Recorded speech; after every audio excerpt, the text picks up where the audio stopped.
सोनल वांगचुक ने फूका था क्या? किसने फूका? कौन है उसके लिए जिम्मेदार? इसके लिए नेपाल नहीं है, ये भारत है।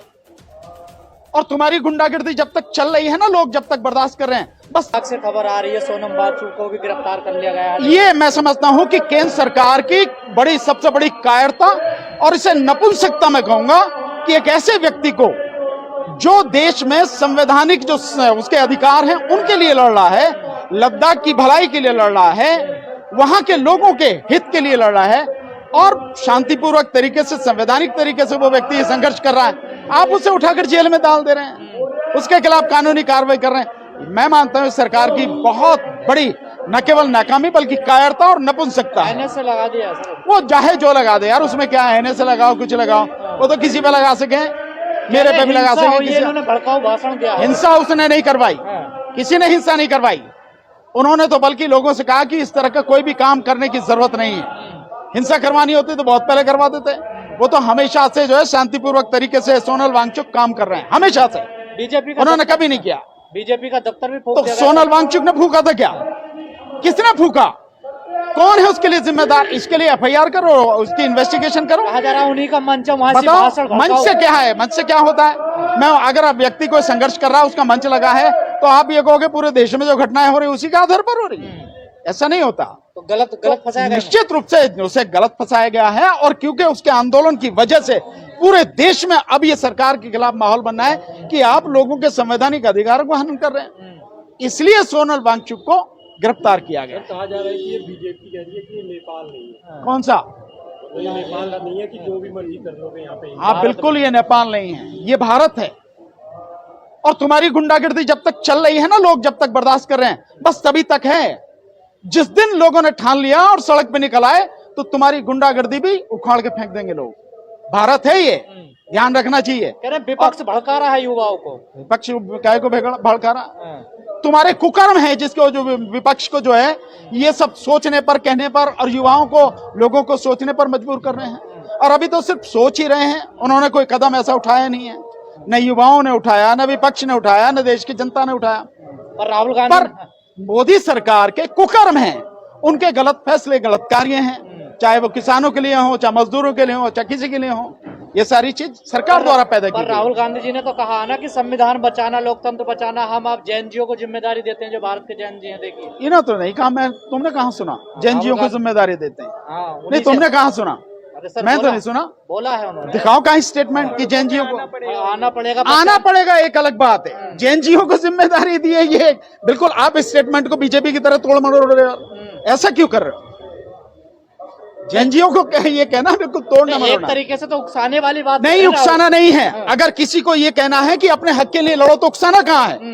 अपने हक के लिए कोई लड़े और उसको ये बात कही जाए, तो इसका मतलब ये है लोगों को जगाना है। अगर आप अपने हक के लिए नहीं जानो, किस समय कहाँ हिंसा हो रही है? नेपाल में हिंसा हो रही है। एक भी स्टेटमेंट उस दिन का दिखा दो या उस समय का दिखा दो जिस समय हिंसा। बेकार की बात नहीं यार, उस समय के नहीं है ये, उसके बाद की सारी बातें हैं।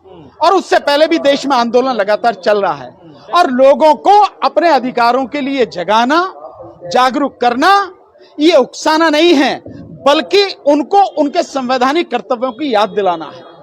इंसान अपनी लड़ाई खुद क्यों नहीं लड़ेगा, दूसरे क्यों लड़ेंगे?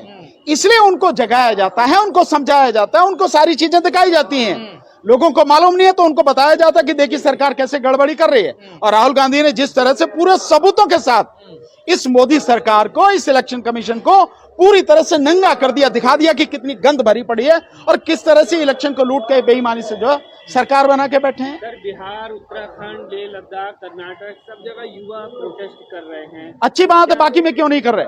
और भी जगह करना चाहिए, उत्तर प्रदेश में भी करना चाहिए, तमिलनाडु में भी करना चाहिए, कर्नाटक में भी करना चाहिए, आंध्र में भी करना चाहिए, तेलंगाना में भी करना चाहिए, केरल में भी करना चाहिए, सभी जगह करना चाहिए। पूरे देश में लोगों को संघर्ष करना पड़ेगा, तभी इस गंदगी को साफ किया जाएगा।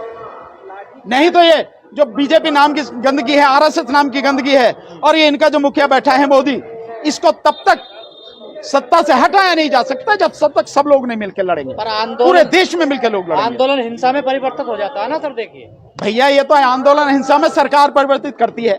हमेशा शांतिपूर्वक आंदोलन को जब सरकार घबरा जाती है, सरकार अपने गुंडे उसमें भेजती है और उनके माध्यम से हिंसा कराती है और आरोप आंदोलनकारियों पर लगाती है। ये सरकार का फंडा है, ये तरीका है। आंदोलनकारी कभी हिंसा नहीं करते हैं। और लद्दाख के पीछे तो कांग्रेस को बता रही है सरकार। देखिए बताने में क्या, मैं भी बता दूंगा। उसके पीछे जो लद्दाख की हिंसा के पीछे मोदी ने अपने आप ही जो बीजेपी के कार्यालय में वो लगाया, तो क्या ये सही होगा? ये फिर इसमें कहने में क्या भाई? कहने में आप कुछ भी कह दो, मैं जिसको मन चाहूं कुछ भी कह दूं। मुंह के आगे सारा मैदान है, खाली पड़ा है, जो मन में आप बकते चले जाओ। इससे क्या फर्क पड़ता है? तो क्या आप सच क्या है उसे देखो ना। तो क्या वो आंदोलन हो पाएंगे जिस प्रकार गिरफ्तारियां हो रही हैं? बिल्कुल आंदोलन यार इंसान का जन्मसिद्ध अधिकार है। आंदोलन हो गए, आगे आंदोलन होंगे। धीरे धीरे धीरे धीरे जब लोग समझेंगे कि तुम्हारी इस दुर्गति के लिए जिम्मेदार कौन है, इसका कारण कौन है, और जब इसको समझ जाएंगे कि इस कारण का निवारण कैसे होगा, तो लोग खड़े होंगे, आंदोलन करेंगे। आंदोलन तो होने, संघर्ष तो होने। सरकार कह रही है जीएसटी कम कर दिया, उत्सव मनाइए देश भर में। अरे मोदी की बात करें, आप लोग आंदोलन की बात कर रहे हैं। देखिए भाई मेरे, तुम जीएसटी को पहले समझो। 8 साल तबीयत से लूटा और अब आप उसके आने के बाद में उसको अब कम कर रहे हो। और क्या इसमें गारंटी है कि जो जीएसटी कम किया है वो जो व्यापारी है वो जनता तक उसे पास करेगा? क्या वाकई में जनता को उसका लाभ मिलेगा? अब मैं तुम सारे पत्रकारों से सबसे यह सवाल पूछता हूं, जीएसटी लागू हुई 22 तारीख को और मोदी 15 दिन पहले से इसका प्रचार कर रहे हैं, जो कम हो गए दाम, कम हो गए दाम, कम। 15 दिन पहले देखा तुमने कितना वीडियो सोशल मीडिया सब ऐलान, अरे उसने कह दिया कम हो गए दाम, लागू होने से पहले कम कर दिए। दूसरी बात, मैं अब आप सबसे पूछता हूं, क्या जो 22 तारीख से पहले किसी भी सामान के दाम थे कम हुए? क्या बताओ सारे के सारे? अबे तो जब कम नहीं हुआ तो कहां जीएसटी का लाभ मिल रहा है यार? तो ये उत्सव, तो बात मैं भी कह रहा हूं भाई, ये उत्सव क्यों मनाया जा रहा है? देश भर में प्रोग्राम क्यों हो रहे हैं? मोदी का काम है नौटंकी करना, नौटंकी हो रही है, बात खत्म। लेकिन जनता के पैसे पे नौटंकी हो रही है।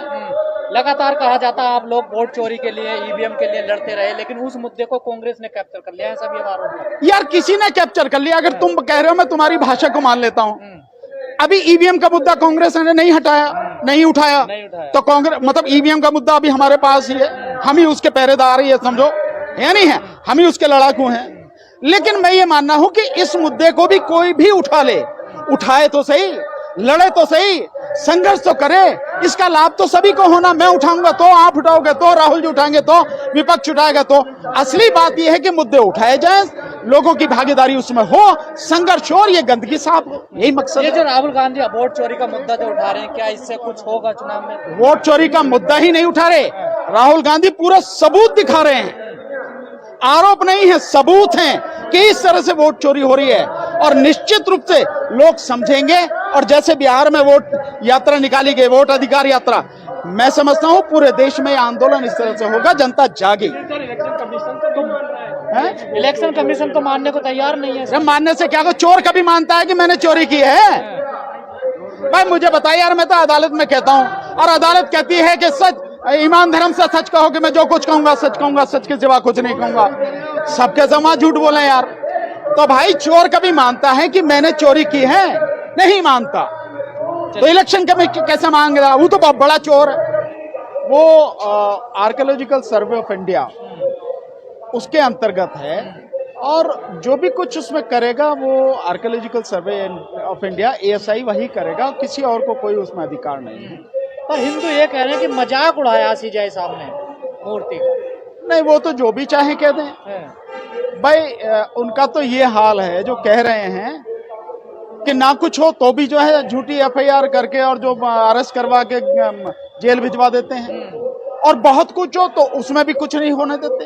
तो उनका तो यह हाल है, तो उनके कहने से क्या फर्क पड़ता है कि वो क्या कह रहे हैं। एक अनुराधाचार्य हैं कथावाचक, पीछे भी उन्होंने भी एक विवादित बयान दिया महिलाओं को लेकर, और वो सीधे सीधे कह रहे हैं कि ये जो CGI हैं इनको हम मार देंगे, इनको खत्म कर देंगे, भगवान को बोला, पता नहीं क्या क्या अनाप शनाप धमकी दे रहे हैं उनके लिए। अच्छी बात है। तो मैं समझता हूँ कि इस पे कार्रवाई करने के लिए पुलिस है और फिर अदालत है, तो ये उनका काम है। अगर कोई किसी को धमकी दे रहा है तो उस विषय में मैं समझता हूँ जिसको धमकी दी जा रही है उन्हें पुलिस में इसके विषय में रिपोर्ट करानी चाहिए और बाकी पुलिस अपनी कार्रवाई करे। और तो सारी क्या चीजें जो सीजीआई दलित है, अम्बेडकरवादी है, इसलिए उन्हें टारगेट किया जा रहा है? नहीं, देखिए, जहां तक इसमें तो कोई शक ही नहीं है कि कोई भी व्यक्ति दलित होगा, ओबीसी होगा, माइनॉरिटी का होगा, वो कुछ भी नहीं करेगा तो ये लोग तब भी उसके खिलाफ जो मतलब कुछ ना कुछ उठपटांग करेंगे। इसमें तो कोई कहने वाली बात ही नहीं है।